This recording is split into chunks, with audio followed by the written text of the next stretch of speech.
السلام عليكم، تحية طيبة، مرحبا بكم الإخوة والأخوات في الحلقة ديال اليوم اللي من خلالها من طبيعة الحال غادي نهضروا على الماتشات ديال الدومي فينال، الماتشات اللي تفرزوا لينا من بعد ما سالاو المباريات اللي كانوا البقية ديال الشطر الثاني من نصف النهائي، ربع النهائي عفوا، اللي عطاتنا دومي فينال اللي غادي يكون صعيب وصعيب بزاف نهضروا عليه. ومن بعد ان شاء الله غادي نمشيو ونهضروا على لاناليز فيديو ديال الماتش ديالنا البارح مع المنتخب ديال الكاميرون، ماتش اللي كان كبير بمستوى اللي عالي اللي قدموا فيه الدراري، مباراه مرجعيه من احسن الماتشات اللي تلعبوا تحت القياده ديال وليد الركراكي. والحمد لله على انه استفاد وليد الركراكي من الاخطاء اللي دار، من الاخطاء اللي داروا مثلا في الوقت اللي كنا في الضعف ديالنا، سيرتو مع المنتخب ديال مالي اللي بان داك النهار واحد الصوره بشعه للمنتخب المغربي. والحمد لله على انه تصلح داك الشيء، والحمد لله على انه ديما كتوقع لنا في الكان، في التاريخ ديالنا في الكان كنكونوا درنا شي ماتش خايب وكنكونوا درناه في المرحله ديال الخروج المغلوب. الحمد لله هذه المره درنا ماتش خايب في الدور ديال المجموعات. كنهضر ماتش خايب حيت الاخوه كاين اللي يقول علاش الحجوي خضيتيه ماتش خايب، وكنا كاملين شفنا رد الفعل ديالي وبزاف ديال الناس. ماتش خايب ماشي بناء على النتيجه، ولكن بناء على الوقفه ديالنا مع المنتخب ديال مالي اللي كلكم باقيين عاقلين، وحتى واحد ما عجباتو ديك اللقطه ديال لاعب مباي لاك سونطرال ديال المنتخب ديال مالي اللي دخل بها حتى للصالون وعطى اسيس وتحصل المهاجم ديالهم على بيلانتي. فهنا كانت كتبين واحد الحاجه اللي كنا خايفين منها، الماتشات صحاح كيفاش غادي نديرو. ولكن الحمد لله وليد الركراكي كيبين بانه استفاد من هذاك الخطا اللي دار كونتر مالي، والاحسن استفاده دارت وهي تبدلات على جوج ديال الحوايج اللي هما الياميق اللي بان بانه ما تقدرش تعول عليه بسوء التركيز اللي كان عنده ذاك النهار، زائد سفيان امرابط اللي كان المدرب كيلعبوا ميليو تيران بيفو، لاعب ارتكازي في وسط الملعب الدفاعي، اللي بان من بعد هذاك الماتش كان من الخير على انه بين لينا وبالواضح وقطع لينا الشك باليقين، وخلى الجمهور المغربي، الاعلام المغربي خاصه اللي عنده بحب للمنتخب المغربي، خاصه اللي عنده نظره تقنيه، والحمد لله الجمهور المغربي كيفهم في الكره. فكان تقريبا واحد الاجماع على انه سفيان امرابط مع كامل الاحترام والتقدير ليه والعطاء ديالو للمنتخب المغربي اللي داروا، اي لاعب في العالم ديال الكره كيدوز من مرحله ديال العطاء ومن مرحله ديال الفراغ. سفيان امرابط في هذه المرحله اللي هو فيها ماشي في المرحله اللي من نفس المرحله اللي كان فيها ديال المرحله ديال العطاء، وحرام اننا ما نستافدوش من واحد اللاعب في البوست ديالو دابا احسن منه، نعترفوا بها ونقولوا احسن منه، اللي هو نائل العناوي. وشفنا كيفاش تقلب المنتخب المغربي واحد المستوى اللي 180 درجه، كيفاش كنا غاديين هكا ولينا غاديين هكا، وكيفاش الميليو تيران ولا واقف ومقاد مزيان انطلاقا من التوظيف ديال اللاعب نائل العناوي. فبزاف ديال الناس ربما كنا كاملين قاسيين، انا شخصيا كنت قاسي على المدرب وليد الركراكي، كنعتذر من اللاعبين، من حقي انني نكون قاسي، وتا دابا رجعتيني بالزمن للوراء غادي تكون عندي كامل الشجاعه على انني نهضر بنفس الحده، بنفس الغيره، بنفس النقد البناء باش اننا نصلحوا. فهذيك الكلمه ديال انه بقينا متبعين ديك السلسله ديال المباريات لا هزيمه وانتصارات المتتاليه مع منتخبات بمستوى الثالث والرابع، وملي لعبنا مع فرقه في المستوى الثاني تعذبنا وشفنا الحقيقه المره. فالحمد لله شفنا الحقيقه المره كونتر مالي في الدور ديال المجموعات اللي دابا عطاتنا مناعه، والمنتخب المغربي البارح قدم لنا مباراه اللي مرجعيه. كنتمنوا الاستمرار بهذا الشكل هذا، وباقي ما درنا والو، باقي عندنا المهمه صعبه وما سهلاش، وفي اطار اننا غادي نفصلوا في هذه الحلقه هذه ان شاء الله بلاناليز فيديو غادي نهضروا على الامور ديالنا من طبيعه الحال اللي كانت زوينه، وكذلك غادي نفصلوا اول مرحله نهضروا على الماتشات ديال الدومي فينال. فالدومي فينال الاخوه هو هذا دومي فينال ديال الكبار، ولكن بلاتي قبل ما يبدا الكان كنا درنا واحد الحلقات، درت جوج حلقات، حلقه اللي دازت يلاه 3 ايام عليها، درت توقع ديال الدومي فينال، جبت منها 3 من اصل 4. مصر غلطت فيها، كدرت كوت ديفوار هي اللي تدوز، ولكن مصر حنتاتني ودارت ماتش كبير اليوم، خاصه عرفات تجيري الماتش، لعبوا بالامكانيات ديالهم يسينوا المنتخب ديال كوت ديفوار ويمشيو ليه في الدار ديالو. المغرب جبتها صحيحه، ونيجيريا صحيحه، والسنغال صحيحه.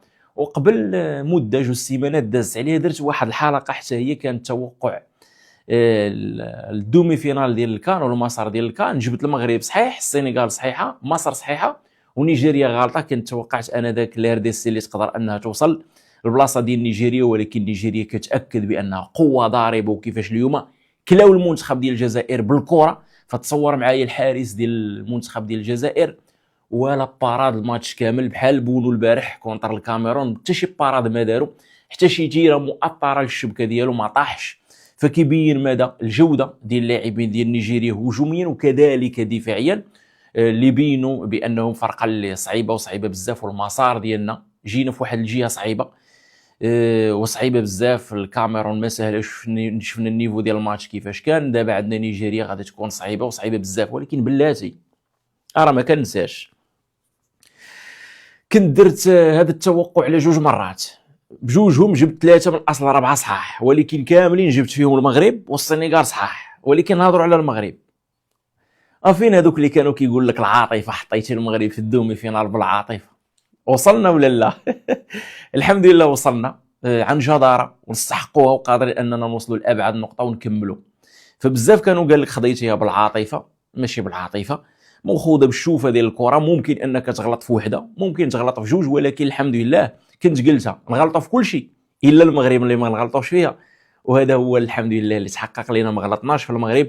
احنا في الدومي فينال، اللي هي الدومي فينال خاصنا نركزوا فيه، والعطاء ديالنا يكون نفس العطاء اللي كان ضد الكاميرون، نفس الرغبه، نفس الحده، نفس العضال اللي كان على الدراري يموتوا معنا في التيران. الدراري راه نوصلوا الفينال باذن الله. الدراري واش كتستوعبوا باقي لنا ماتش واحد نديروا ان شاء الله الفينال ديال الكان. ماتش واحد باقي لنا هو ديال نيجيريا، ولكن ماتش 90 دقيقه ما ساهلاش. 90 دقيقه غادي يدوز فيها الرعب، الجحيم ديال لوكمان، ديال اوسيمين، فرقه اللي صعيبه وصعيبه بزاف، ولكن قادين عليهم وقادرين عليها ان شاء الله. وعندنا دراري بامكانيات وبجوده اللي ان شاء الله نديروا فينال ونسينوا السنغال ولا مصر وحده فيهم. ندير توقع السنغال مصر في طنجه. السنغال ولفات التيران ديال طنجه، شدات لي روبير ديالها، عندها فرقه، عندها قوه ضاربه، مجموعه وامكانيات وفرديات واعره. مصر وحسام حسن كيلعبوا بالمبدا ديال انهم يديروا رد الفعل وكيبقاو كيسينوا. السنغال فرقه اللي ولو تسين ضدها صعيبه. شكون اللي يوصل؟ كنتوقع السنغال غادي تدوز. المغرب كونطر نيجيريا، العافيه شاعله، ولكن حنا شادين لي روبير ديالنا مع التيران بحال المبدا اللي هضرت عليه على السنغال. الا مشينا بنفس الرغبه وبنفس العطاء وبنفس الطريقه اللي حط بها التشكيله 11 والكوتشينغ اللي دار وليد اللي كان واعر كونتر الكاميرون، واللعابه ديالنا كيفاش انهم طبقوا داك الفكر ديال وليد ركراكي على انه كنا كنديروا الضغط الموضعي وكنسدوا غير الوسط وما كنتحركوش في البريسينغ. دارتها مره، وهاد المره اللي دارت انا هضر عليها بالفيديو ما خصهاش تبقى دار، حيت كنتهرسوا فيها وما خصناش نعاودوها. وكانت عندنا الفعاليه نفسها من الكرات الثابته ولا من الكرات المفتوحه في الماتش ديال نيجيريا، نفسها اللي كانت كونتر الكاميرون. فنقدروا نديروا فينال باذن الله مع السنغال. المغرب السنغال في الفينال لمواجهات من طبيعه الحال ما تكون سهله، وكنتمناو انه المنتخب ديالنا يكون في نهارو، تمشي معنا الكره ونديروا اللي علينا باش تمشي معنا الكره. فعلى بركه الله نمشيو لتحليل الفيديو الماتش ديال البارح، اللي هو ماتش مرجعي بالنسبه للاعبين ديالنا على العطاء ديالهم، على العمل ديالهم، ابتداء من وليد ركراكي والخدمه اللي دار. الكره الثابته الا لاحظتوا نفس طريقه العمل اللي كانت في التوقف الدولي اللي كنا لعبنا مع الغابون انذاك، والخدمه اللي دارت خدمه اللي كانت نفسها تكررات في هذا الماتش هذا ديال الكاميرون. والحمد لله على انه يمكن كانت عندنا واحد الخدمه دارت وكانت فعاله، خليناها جانبا وجبدنا هذاك السلاح حتى اليوم اللي هو كيف ما كنقولوا محتاجينه. يمكن لك حمزه تبدل لي برو دابا اخويا، خذ راحتك. عندنا المخرج دابا المخرج ديالنا هذا التحليل هذا كيعيشوا لايف، كيعيشوا بطريقه اللي هي حيه، فكيسها معايا. فما عليناش، من حقك اخويا حمزه تساوم، من حقك اخويا تستمتع ليا بالحياه. حنا مستمتعين بالحياه الحمد لله مع الفرحه هذه ومع النشوه هذه. فالحمد لله امور اللي كانت ايجابيه كونتر الكاميرون ومكتسب اللي كيعطيك الطمانينه وكتفرح. هذا المكتسب لا بقى كونتر نيجيريا ما نخافوا لا من نيجيريا لا من حتى شي واحد باذن الله، والكاس يبقى في المغرب. كنتمنى من الحكام ما يبقاوش يديروا لنا ديك اللعيبه ديال عين ميكا، ما يبقاوش يديروا لنا ديك اللعيبه ديال عندك نصفر شي حاجه فيها رماديه وهذا بلد منظم وتحسب عليا انا كحكم. خويا ما تضيعوناش، وانتم حسبتوا العباد الله في كل كان كيصادفوا شي حاجه كتعطيهم كادو وجيتوا تالينا وبغيتوا ديروا فيها عندك الصحافه تهضر علينا، ونحن عارفين الصحافه ضاغط عليكم وضاغط عليكم غير بسوء نيه ضد في المغرب. والحمد لله غادي ننجحوا في الكان بتنظيم اللي هزينا لبرا. المخير يلعب في هذا الشتاء الحمد لله اللي كانت مبارك على المنتخب على المغرب وعلى البلد كامل وكذلك على المنتخب المغربي. هذيك الشتاء تكون على تيرانس اخرين راه من الكان ما يكملش، ولكن الحمد لله عندنا جوده ديال الملاعب اللي حمرات لنا الوجه، وتا الكره الحمد لله حنا غاديين وكنحمروا الوجه وان شاء الله تمشي معنا الامور بسلام. ولكن ما تضيعوناش في حقنا. انا شفت كيفاش صقتونا في الماتش كونتر تنزانيا في جوج بيلانتيات، جوج ديال لي طاك اللي كانوا اغريسيف على اللعابه ديالنا. صقتونا كذلك مع المنتخب ديال الكاميرون في بيلانتي مسوقر كان ممكن ياخذوا الزلزولي اللي ما الحكم دحان ما بغاش يرجع للفار. كون رجع للفار وكون قال لنا لا وعطانا رايه والسلطه التقديريه ديالو نقدروا نحترموها. ولكن من اللي في الاصل هذاك اللي في الغرفه الفار كيقول له بلا ما تجي تشوفها، واسمح لي هادشي ما هواش. ما تضيعوناش في حقنا وما تضيعوناش في تمارتنا، ما تضيعوناش في عرقنا في ظل انه من حقنا، ماشي طالبنا بشي حاجه اللي هي مستحيله. ماسينا خويا اعر الله يرحم لك الوالدين. راه في اخر اطوار المباراه كيخرج لك الكونسونطراسيون ديالك ما كتبقاش توطال كطيح. الله يرحم لك الوالدين، رد بالك لا ينصب علينا شي واحد كما قلت. الحكام راهم قانين علينا، تصور معايا قناو علينا في الاف ديال المرات في النسخ ديال كان خارج المغرب كتعذرهم وكتقول لا راه كاين ضغط ديال شي حاجه. ولكن دابا في المغرب اخويا بقاو حاضيننا يديروا لنا ديك اللعيبه ديال انا حكم ود الناس، انا حكم صادق وانا حكم شفاف. خويا ما كاين لا شفاف لا ما شفافش. عطيونا اللوجيك وعطيونا الواقع ديالنا وما تضيعوناش، واللعابه ديالنا يردوا البال. نايف رد البال، ماسينا رد البال. راه هاد الناس هادشي اللي كنشوفوا دابا راه الله يستر كتبين لك بانه دير واحد الغلط فيه الشك يمشي ما يرحمكش. ردوا البال الله يرحم الوالدين. نمشيو دابا لاناليز فيديو اللي ناخذوا فيها النظام الهجومي النظام الدفاعي والكره الثابته، وما نبينوش كلشي من طبيعه الحال، نبينوا غير اهم الامور. نبداو اول حاجه بالنظام الهجومي ديال الفرقه ديالنا اللي البارح في الشوط الاول فرضنا السيطره ديالنا على المنتخب ديال الكاميرون ب 4-3-3، البناء من الخلف بطريقه اللي يدكيه ومزراوي كيفاش كان كيحل. وكنشاهدوا هنا مبومو اللي كان في العمليه ديال الضغط غادي ضاغط على حامل الكره ادم ماسينا في الواحد ضد واحد. فشنو عنده واحد اللاعب اللي كيطالب منه انه يجي حتى هو يبريسي، ولكن جاي معطل. وصلت الكره عند مزراوي، كنا كنخلقوا البلاصه اللي كنستقبلوا فيها الكره واحد المثلث مكون من الزلزولي ايوب الكعبي واسماعيل السيباري. الا مشات الكره في الجهه المعاكسه كنا كنخلقوا مثلث مكون من اللاعب بلال خنوس ابراهيم دياز وكذلك اشرف حكيمي. وشكون اللي كيبقى مدير لنا لا كوفيرتير في النقطه ديال السونتر هو اللاعب نائل العناوي. كيف ما كنشاهدوا عندنا مثلث هنا مكوفري شكون نائل العناوي، عندنا مثلث في الجهه اليمنى مكوفري نائل العناوي اللي دار واحد الخدمه اللي كبيره ونهضروا عليها من طبيعه الحال. هنا كان ممكن نصير يلعب ولكن زاد بالكره وتحصل على فوت. نفس الحاجه ونفس المبدا ونفس الفكره كتبين الطريقه اللي كنا كنبنيو بها. مبومو هنا كيشير للاعب نفسه كانك كتشاهد لقطه مكرره ولكن هي بحالها. كيطالب من اللاعب انه يخرج يسد تمرير على ماسينا وعند مزراوي باش ما ياخذش الكره وهو يمشي بريسي عند ماسينا، ولكن صاحبه كيتعطل. وهذا علاش كيتعطل؟ بحكم انه نصير كان كيفتح ليه وكيكون بعيد عليه ما كيخليش راسو انه يكون قريب ليه. زائد نفس الحاجه كنخلقوا وهي ثلاثي اللي كيف ما كان الفكره ديالنا البارح كانت واضحه، البروجي جو ديالنا كان واضح. وهذا علاش شحال هذه كنت كنقول انا كتعجبني نشوف فكره في التيران كتطبق وكتنفذ. واخا ما ماركيناش في الاوبن بلاي البارح هانيه. علاش؟ شفتي افكار في التيران كيداروا بطريقه اللي زوينه فيها تنظيم. الا مثلا قسمتيهم بماتيماتيك كتشوف بانه عندك في اليمين 3 مكوفري واحد، في اليسار 3 مكوفري واحد. داك الشيء مخدوم بواحد الشيمه اللي ماشي عشوائيه، بطريقه اللي كانت منظمه وزوينه. هنا الحاجه اللي ما دارش نصير دارها في الكره الثانيه وتلعبات. واهم حاجه دوزيام بال ملي طيح شوف معايا شكون اللي غادي يجي، وها الخدمه الكبيره ديال واحد اللعاب ما مزيانش الانسان يمدح راسو، ما مزيانش. ولكن الناس اللي كانوا كيطالبوا يجلس سفيان امرابط ويلعب نائل العناوي اللي منهم هذا الانسان المتواضع اللي داروا عليا طرولات، داير لي واحد التصويره ديال هذاك الكروسه ديال المقعد ديال الفيلم ديال كبوطي اللي عقلتو عليه ديال البرتقاله المره، كيقولوا الحجويله شاف امرابط داخل. هذيك مشات ساركازم، مشات طرول، مشات الناس كتنص بها وعادي. ولكن الميساج ديالها واضح على انه راه حرام صاحبي عندك بكاليتي جو ديال نائل العناوي بالنيفو اللي كيلعب فيه، بالفوليم اللي كيلعب فيه، فرق شوف اسروما بالجوده ديال التكوين ديالو، وهو كيفاش شفتيه عباد الله. وحرام تلعبوا 8 هو يلعب لك 8 اليز، وعندك ديجا انت 8 كان عندك اللي هو اناحي. حرام تلعبوا 8 وتقل باش تلعب باش دير بلاصه لسفيان امرابط. ولا اكثر من ذلك، خربقنا راسنا في الاول علاش كنا كنغوتوا. ووليد عر الله، ها وليد الله يرحم لك الوالد، راه السيباري ما كيلعبش 11، راه اللي كيلعب 11 هو الزلزولي، والسيباري كيلعب في الدومي اسباس.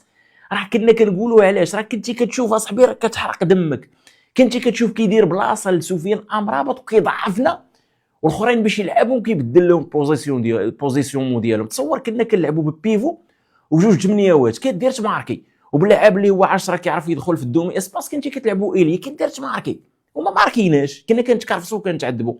الوقت اللي تبدلات باش بهذيك الصدمه والخبطه اللي خديناها كونتر المنتخب ديال مالي اللي كانت من الخير، والحده ديال الجمهور اللي كيعرف في الكره، ماشي الناس اللي غير تابعين النتائج وصافي، الناس اللي كيعرفوا في الكره. واخا كنتي كتربح، واخا تعادلتي بواحد مع مالي اللي البعض شافها واعره، ولكن الباطن شفتي شي حوايج اللي ما شافهمش كل شيء، بانه عارب مهمتك وليد عطينا نائل العناوي ولعبه اوفونسيف 8 روليور و10 وايلي فري ايلي. والله اخويا تناكلوا اي فرقه جات، والدليل حنا شفناه كيفاش توظفات الفرقه، داكشي ا بي سي كيف ما خصو يتحط.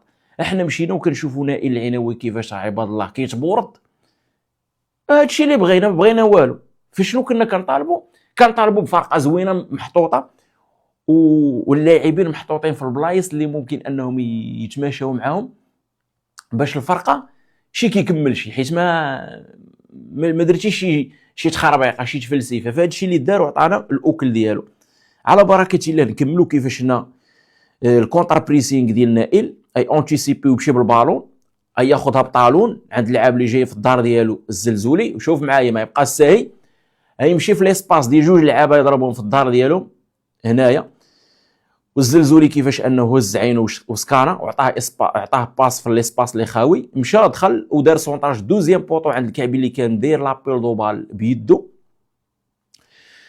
ما جاتش متوازنه في التايمينغ ما بين الباس وما بين لابيل دو بال، ولكن الفكره كانت مزيانه وخرجات الكورنير. فهنا كتبين لك لعاب كاليتي جو اللي عنده كان خصك تستافد منه، والحمد لله وشكرا وليد الركراكي على انه استافد منه وعطانا كره نقيه اللي هي من الاسباب المباشره اللي خلاتنا مشينا للدومي. فما بغيتش نقول بانه كون بقينا لاعبين بداك التشكيل ديال سفيان امرابط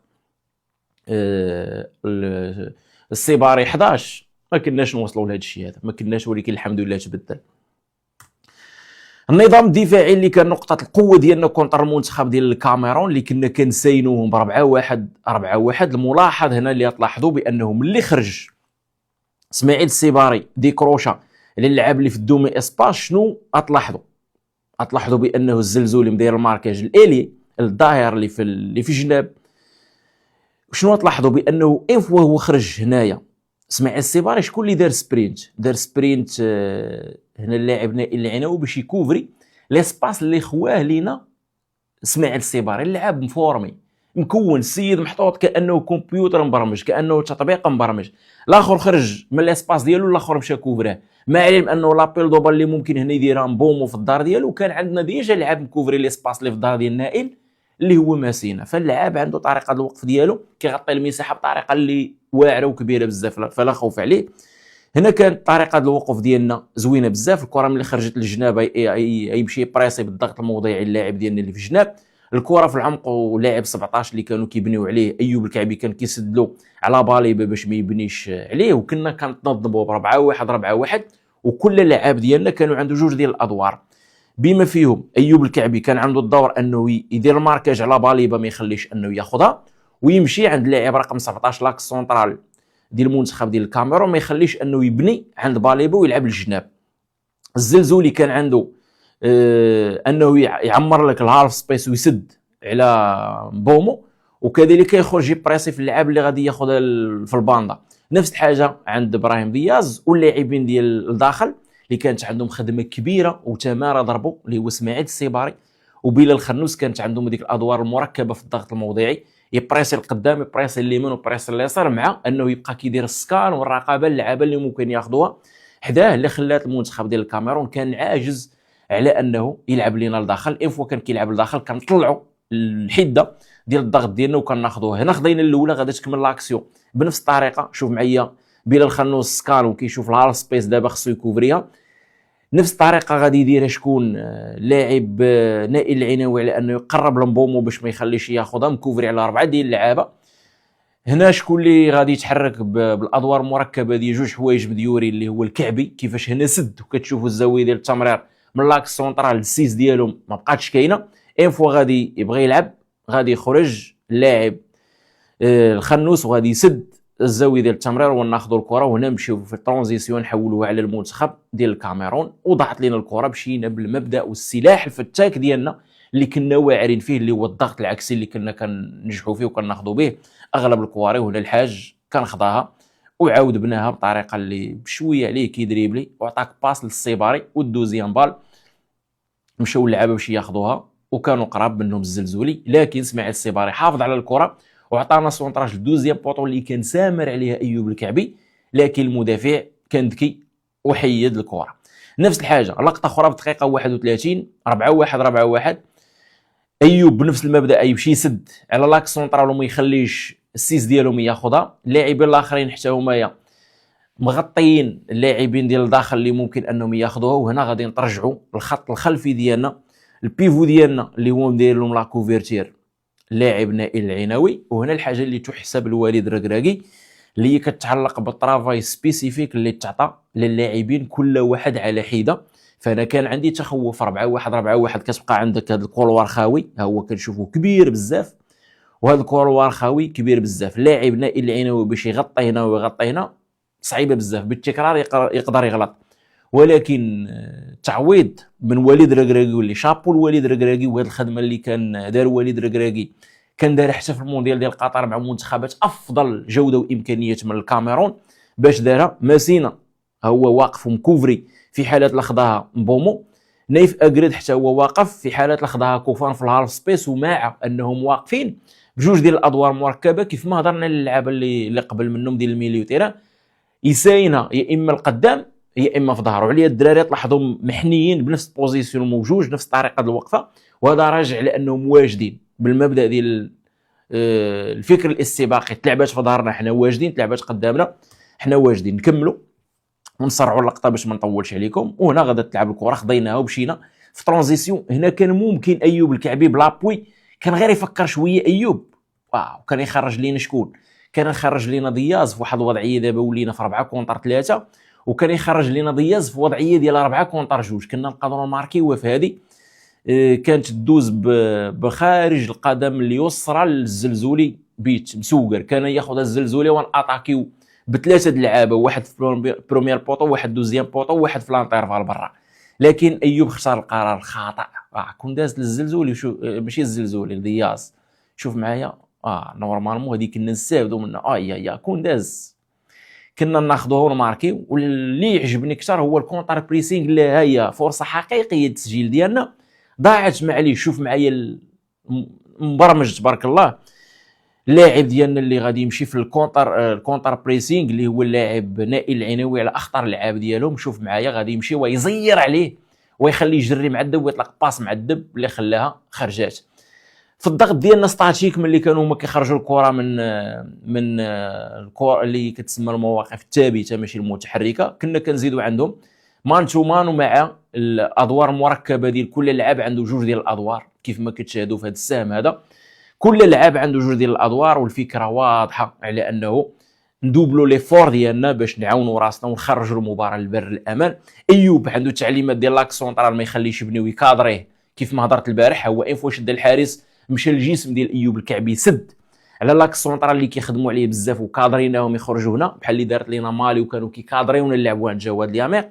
البقيه ديال اللاعبين ديالنا بنفس التعليمات اللي هي نسينوا لداخل ان فوا تلعب لداخل كنديروا الضغط الموضعي. رجعات الكره بمعنى انهم رجعوا نفذوا الفكره ديالهم ولو سدينا عليهم رجعوها بواحد جوج ثلاثه وتلعبات عند من عند لاك سونطرال اللي كيلعبوا عليه. شنو نديروا؟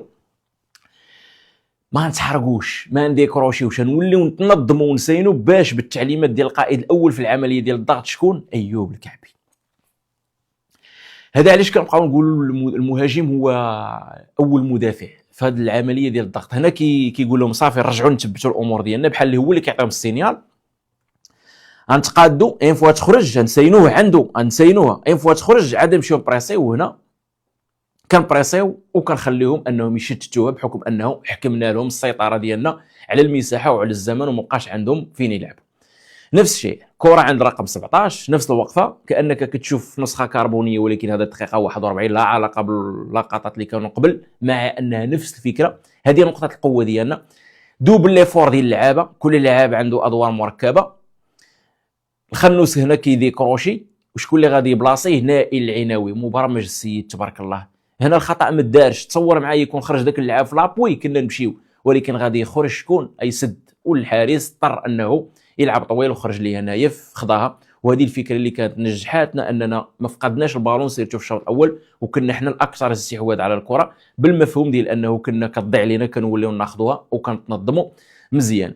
التنظيم ديالنا الدفاعي كان هو هذا 4-1 واحد الحاجه اللي نهضر عليها قلتها كونتر مالي قلتها كونتر تنزانيا ودابا غادي نولي نقولها. هنا 4-1 واقفين بها. الكره مشات عند لاك سونطرال ديال الكاميرون في الوقت اللي تعذبوا في دقيقه 51 وعذبناهم وقلبوا البوزيسيون ديال لاك سونطرال اللي كيبنيو عليه ولاو لاعبين بدفاع مكون بجوج ديال المحاور ماشي ثلاثه. هنا الزلزولي عوض انه يضغط فقط على لاتيرال دروا غادي يدير نفس الخطا اللي داروا في المباراه ديال تنزانيا. شوفوا معايا المشهد كانك كتفرج في الاعاده ومبدلين غير التونيات. شوف معايا خداه بلابوي دازت اليمين. شوف معايا نفس اللقطه هي ديكروشي خداه بدريبل ماشي بلابوي ودوزها. شنو الفرق؟ الفرق هنايا اللي لاحظتوا هذا اللعاب هذا جار لينا مدير لينا المبدا ديال السحب والتفريغ اليمين المزراوي.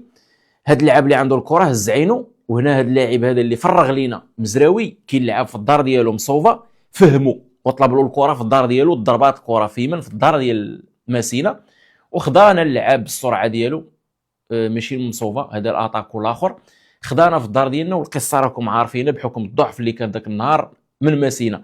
نفس اللقطه ها هي غادا تعاود كونتر الكاميرون اللي كنتمنى الله يحد الباس دابا نساليوها دابا. الناس اللي كيقول لك حاجه كتكريتيكي نعطيك اخوي نكريتيكيك بالعامر انتقاد بالعامر البناء انطلاقا من واحد الرؤيه من واحد الشوفه من واحد الحوايج كيداروا. على بالك اخويا هادشي هذا زايد كننتقدوا من اجل الانتقاد بين لنا العكس.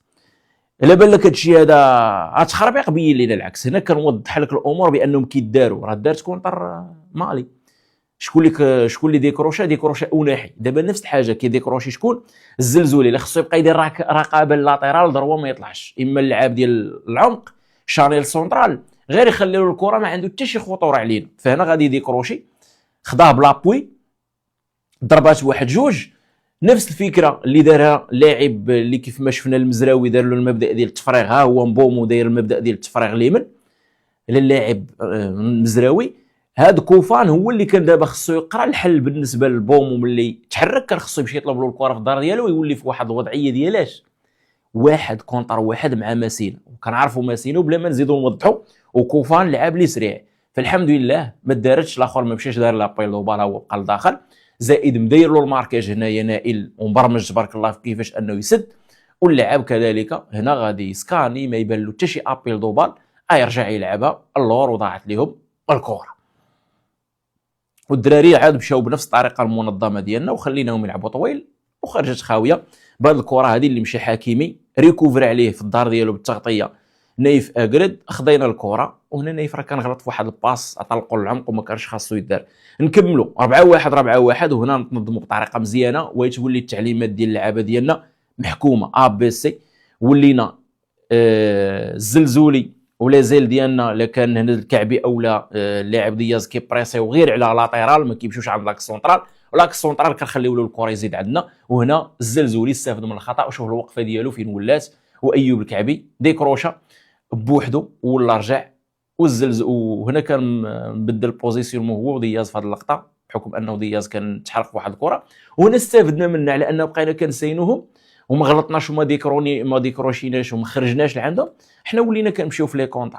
وهذه مزيانه من الامور اللي كانت واعره. هنا كان ممكن انه بلال الخنوس يخليو نستافدوا منه، ولكن مع الاسف كان اورجو وضيعنا في هذه الكره اللي كان ممكن انه نستافدوا منها اكثر. الكره الثابته ما نوضحوش اكثر، الفكره واضحه على انه ملي تلعب ايوب الكعبي غادي يجي من برا يدخل بروميير بوطو ويتسحب دياز للدوزيام بوطو، ما تلعباتش مزيان. الركراكي نقر على اللعابه قال له ما تلعبوا بطريقه اخرى تكون افضل. نفس اللقطه غادي تتعاود، ايوب بروميير بوطو ويسمر عليه في دوزيام بوطو دياز كونتر بريسين كان واعر والدراري كانوا واجد الريس ديفنس. غادا تخرج هذه الكره والكورنير اللي من موراها ايوب الكعبي غادي يقصد بروميير بوطو، وشوف الشوفه اللي كانت ثالث مره على التوالي غادي يديرها دياز من بعض اللقطات اللي شفنا. السيباري هو اللي غادي يخرج من المنطقه اللي خواها لي من الكعبي كيجي بلا فيتاس بلا ديطون ديالو. كنعرفوا اللعاب اللي كيجي كيجري كيكون عنده الارتقاء اقوى، كيضرب الكره والدوزيام بال اللي كطيح كيدوزها لنا دياز وكيماركيها. نفس الطريقه في الهدف الثاني النصيري هو اللي يقطع البروميير بوطو، دوز الكره للدوزيام بوطو، شاط السيباري كيف ما شاط ابراهيم دياز. وحتى هنا ابراهيم دياز هو في الصوره شايط للدوزيام بوطو كون ديفيا شي لعاب للدوزيام بوطو كان هو يكملها. وكان الهدف ديال الخلاص اللي الحمد لله خلانا انه للحمد لله الذي نجانا واغرق فرعون.